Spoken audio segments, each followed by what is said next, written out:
Harmeen yeroo dhiyoodhaas itti jabaattee hojjechaa jirti. Yoo haadhaafis akkasitti jabaattee utuu hojjettee natti tola ture. Hamman danda'e ishee gargaaruuf yaalaan jira.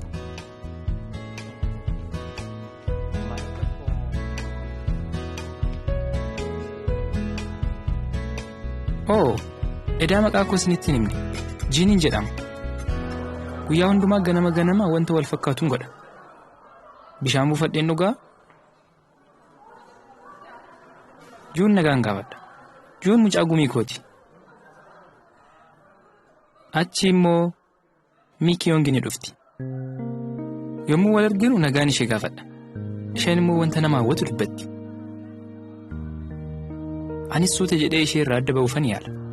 Inni har'aa garuu addadha. Barumsi herreegaa waan ishiitti ulfaateef akka inni ishee gargaaru barbaadde. Ishee diduu hin barbaadu. Hojii manaa hojjechuu irratti yoon ishee gargaare immoo walitti dhufeenyi sirrii hin taane uumamuu danda'a laata? Garuu intala bareedduu akkanaa akkamittiin diduu danda'a?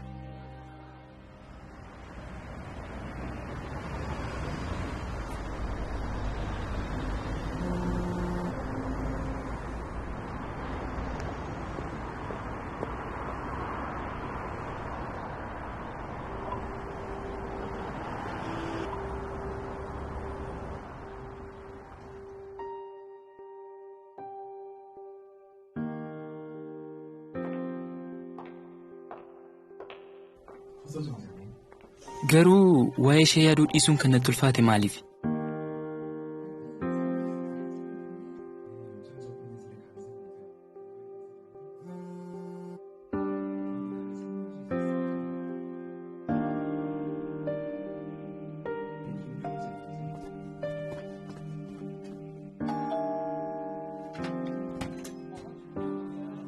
Yeroo hundumaa eessuma koo fi haadha manaasaa wajjin yeroo dabarsuun baay'ee natti tola.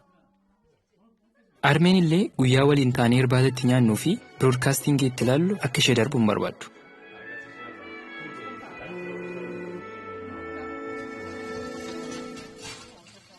Eessumaan guyyaa sanbataarra akka waliin tajaajilu barbaadeera. Tarii kun ilaalcha koo sirreessuuf na gargaaruu danda'a.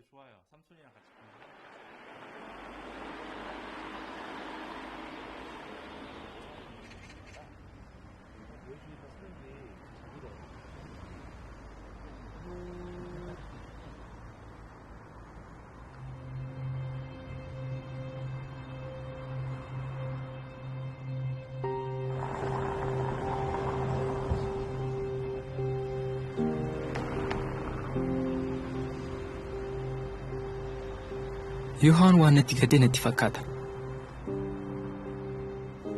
Wanta natti dhaga'amu nama tokkotti himuun qaba. Salphaa ta'uu baatus wanta uumame hundumaa eessumoottan hima. Akkas gochuu akka hin qabne beeka. Garuu xiyyeeffannaa na kennuun ishee natti toleera.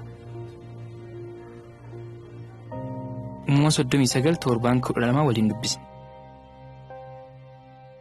Seenaa waa'ee haadha manaa Phooxifaar dubbatu nan beeka. Inni garuu wanta kanaan dura yaadee hin beekne tokko natti hime. Yoosef haadha manaa Phooxifaariin egaa nattamittan hammina guddaa akkasii hojjedha. Cubbuudhaanis attamittan waaqayyo yakkaree jedheera. Garuu Yoosef baqachuun kan isa barbaachise maaliif?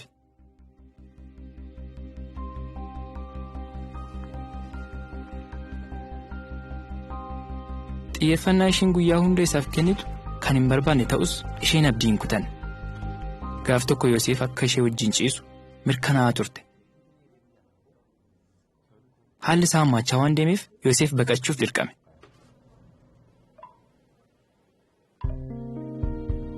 Walitti dhufeenya keenya dhaabuu kan qabnu maaliif akka ta'e kan isheedhaaf ibse ta'us isheen abdii hin kutanne.